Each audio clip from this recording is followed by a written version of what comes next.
Praise the Lord. I greet all my brothers and sisters in the matchless name of our Lord and Savior Jesus Christ.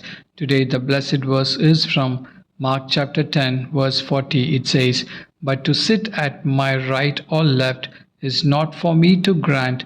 This place belongs to those for whom they have been prepared." This is the word of the Lord. My dear brothers and sisters in Jesus, James and John, having been the followers of Jesus for some time, now they have grown closer to him and are eager to secure a place of honor in his kingdom. They approach Jesus and ask to sit at his right and left hand when he comes into his glory. Today, this morning, like James and John, do you like to sit next to Jesus in his kingdom? Dear friends in Christ, their request reveals their deeper desire to be close to Jesus and to share his triumph. Jesus, in his wisdom, uses these moments to teach his disciples about true greatness and servanthood. Dear friends in Christ, he explains that those who want to be great must be the servant of all. Amen. Friends in Christ, here Jesus teaching as he imparts the valuable lesson to his beloved disciples in a quiet moment of reflection and learning. My dear beloved friends in Christ, what does it mean to be great in God's kingdom? Greatness in God's kingdom is not determined by one's earthly status, power, or authority.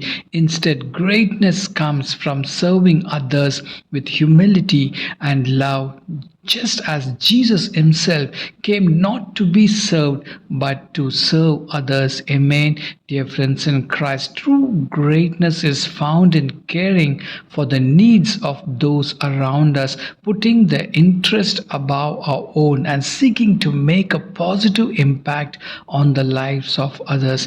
Dear friends in Christ, Almighty Lord Jesus showed us in God's kingdom that true greatness is found in sacrificial love and servant leadership, and those who follow his examples are being considered great. Hallelujah.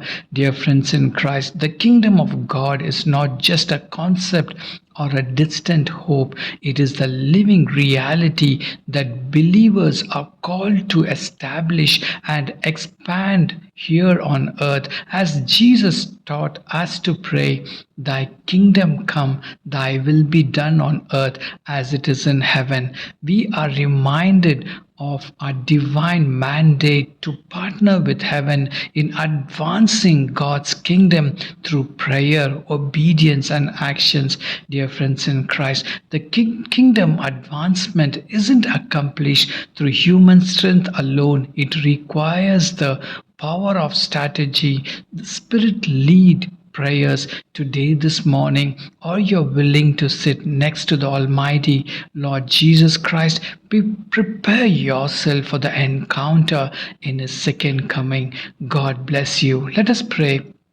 Dear God, as we walk in this day, we seek your vision of your kingdom. Open our eyes to see your purpose for our lives and the lives of those around us. Father God, help us to align our action with your divine will, and may our steps bring about the advancement of your kingdom on earth. Oh God, we trust that your purpose will unfold in our life and we will be faithful servant of your mission. Father God, help my brother and sister who's praying with me today, this morning. For the Lord, you be with them, you guide them, you strengthen them. In Jesus' mighty name I pray. Amen and amen. God bless you. Have a great day. Shalom.